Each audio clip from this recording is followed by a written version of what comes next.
It's modified. Got a Hobbywing 1080 ESC, a Red Cat 15 kg servo, and is using the stock drive motor, but I'm going to run a 1500 milliamp 3S LiPo in it. It also has a Spectrum radio, like a takeout RTR radio.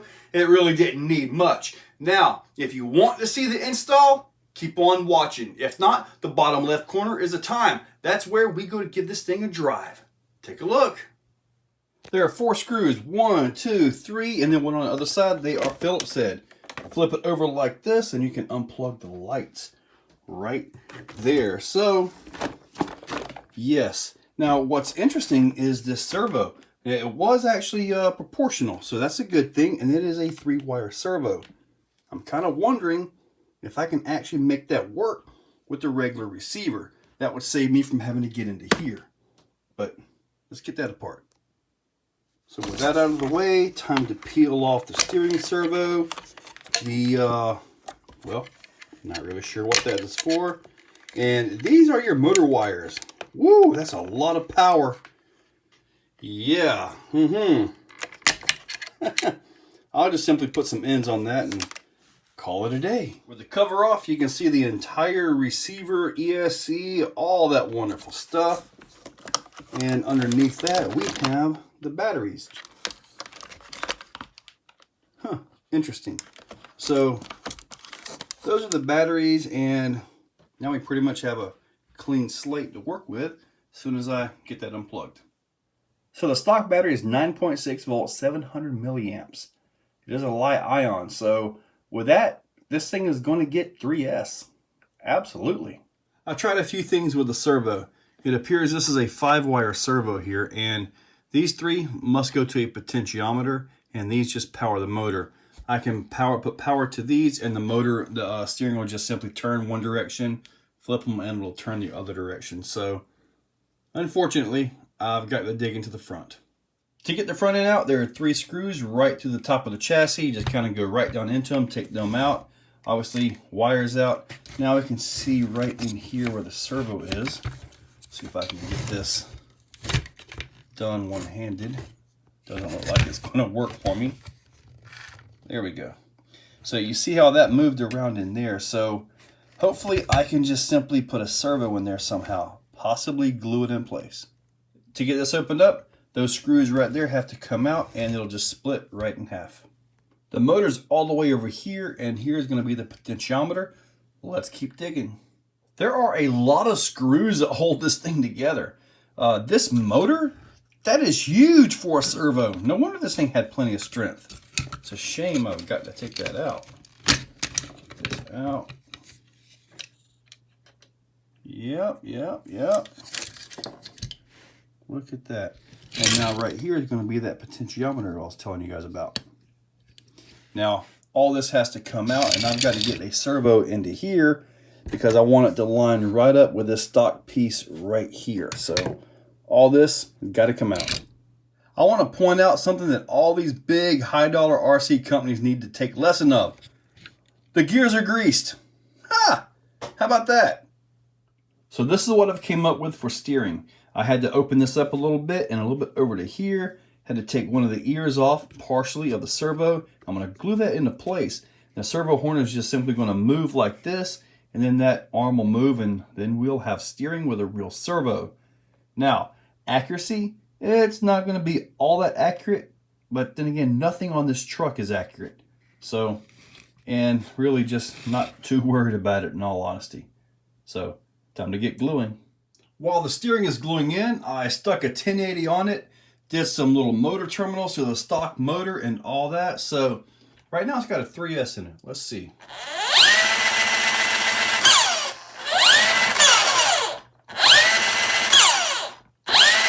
Oh, definitely got more power. Okay, let's test this out.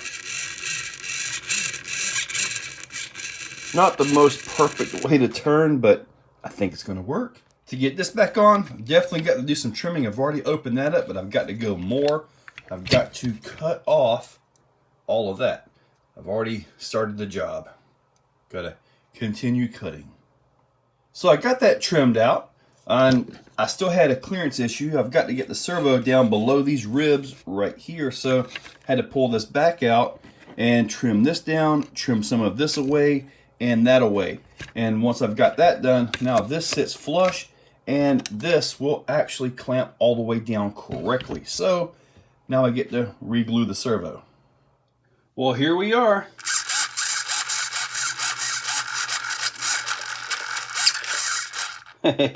I think it works good enough. Okay. I think it may have actually turned better with a stock setup in there. But regardless, you know, I think it's time to take this thing outside once I put that awesome Gravedigger body on. Well, let's see what it's got on 3S.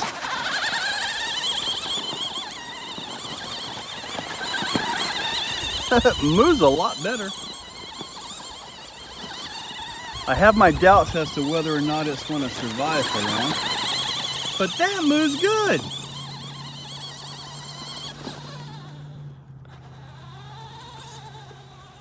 Reverse it is a little weak, but the 1080 is set up like that, so.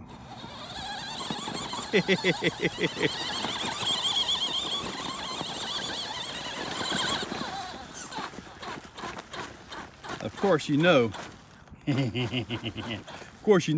going to try this in the water again. You know that? Oh yeah. Okay, we are at the water. We got a good bit of wind. It's blowing directly at me, so try to keep it at that. If this thing happens to die in the water, well, at least I know the wind will bring it back to me, right?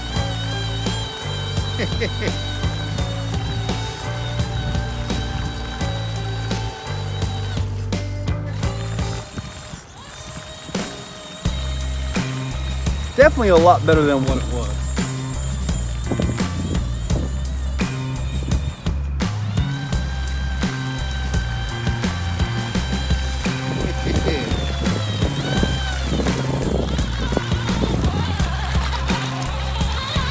With the wind at our backs, we are going to drive all the way across the entire thing.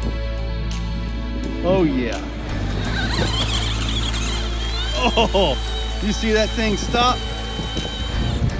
I'm gonna have to use the wind, let it kind of help me out a little bit. That water's clear. This thing's got some depth to it.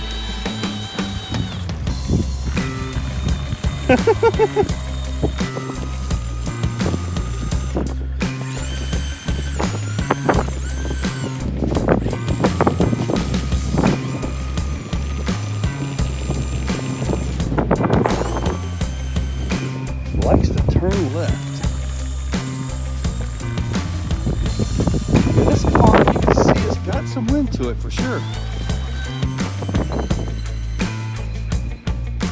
I think I went sideways more than I went forwards. We get out in the open waters, the giant sharks are going to attack it and bring it down. There we go.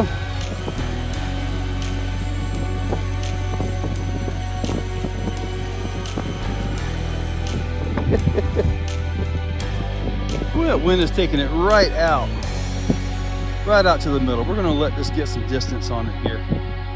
Oh, look at that thing move. It's moving faster from the wind than it is for me trying to drive.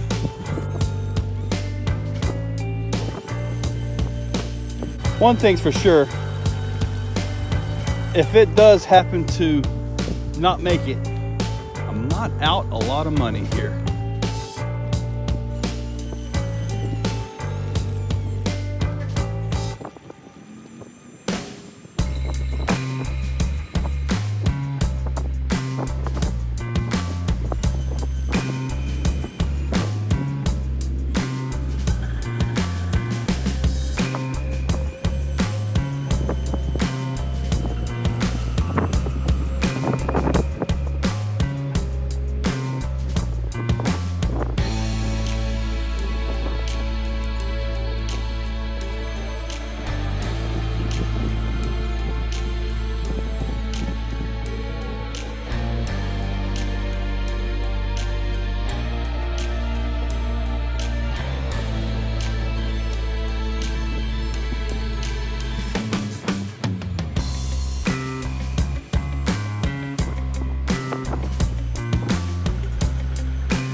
in the middle right now, guys. It is in there.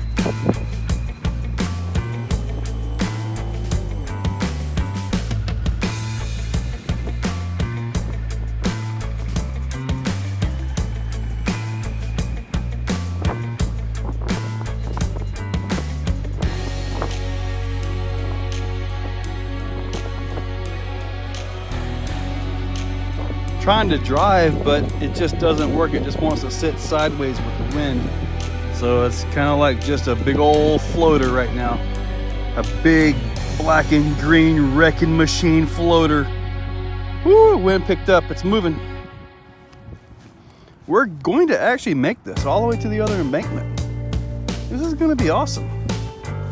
But I can't really drive it because the wind just has it right here broadside.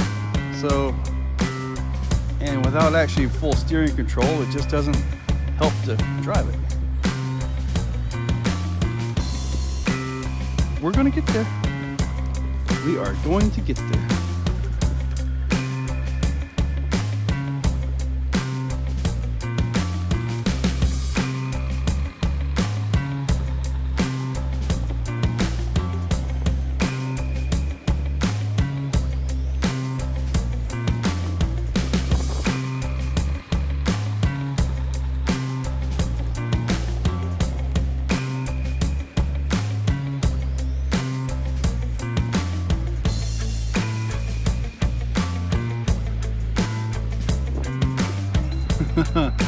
The wind just has this thing so broadsided.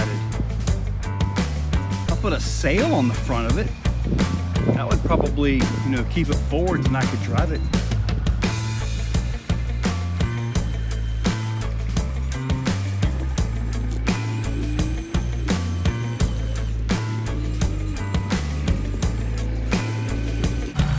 Come on! Come on! You can do it!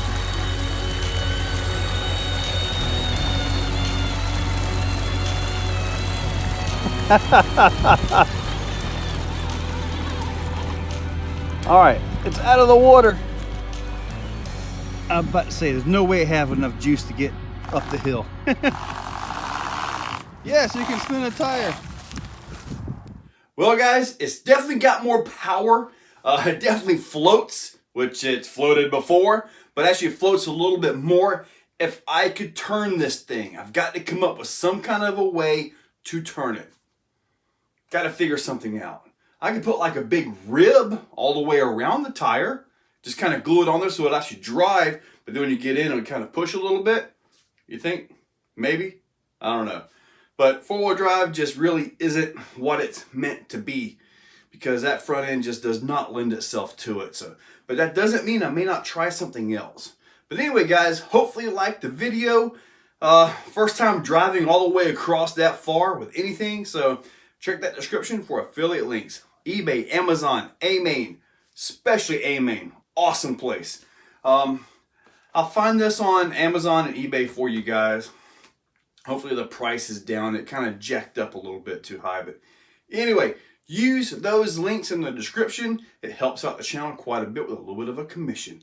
Guys, hopefully you liked the video. Make sure you check that description. Use those links. And make sure you're subscribed. Thank you all for watching. If you guys like what you see, make sure you're subscribed. Hit that subscribe button and ring the bell. If you really, really like what you see, consider clicking on that join button down below. With that, you can actually become a channel member. Members get early viewing of many of the videos and, you know, a little bit more personalized. Guys, thank you all for watching.